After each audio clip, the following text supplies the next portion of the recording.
Knowing more about the needs of gifted children and thinking about what is missing in a traditional classroom may be vital to the personal engagement and cultivation of gifted potential. But what options are out there? How does one find a good fit for an asynchronous, overexcitable, perfectionistic gifted child? Oftentimes it takes thinking outside the box to make it all work. Learning happens in the minds and souls, not in the databases of multiple choice tests. Sir Ken Robinson. Think of traditional education as a box. In that box you might find elements such as desks in straight rows, children doing worksheets, the teacher acting as the sage on the stage filling the children's cups with knowledge. What happens when atypical children are put into the same box? Let's take a look at a few examples. Here is Linda, our first atypical learner. Her test scores indicate that she is very gifted in verbal and nonverbal ability, and comparatively a little lower in quantitative or math ability. She likewise shows strong talent in music and art. Charlie here is also highly gifted nonverbally, but opposite of Linda, is strong in quantitative and has a comparative weakness in verbal ability.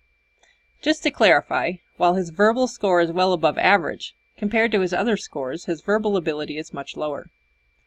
Charlie has a passion for anything that has to do with computers and building, his nonverbal strengths, but writing is a real challenge for him. Verbal ability is Elsie's strength.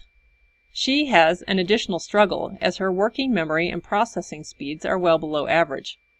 She has a passion for animals and storytelling, but her working memory and processing speeds make it difficult for her to read. What happens when we put these kids in the typical educational box? How are their needs met or not met? I'm sure you already have some ideas. In my long experience working with gifted kids in public schools, I have seen a wide variety of situations.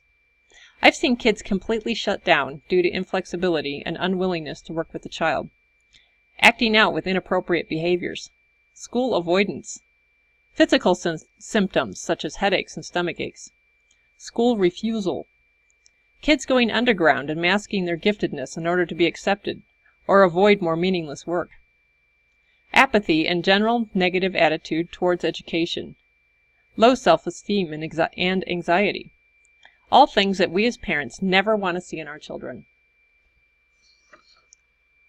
In this next lecture, I posted an excellent article to help demonstrate what these kids might encounter.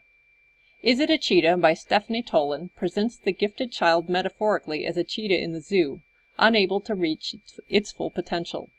Please read and enjoy. It is indeed a powerful text.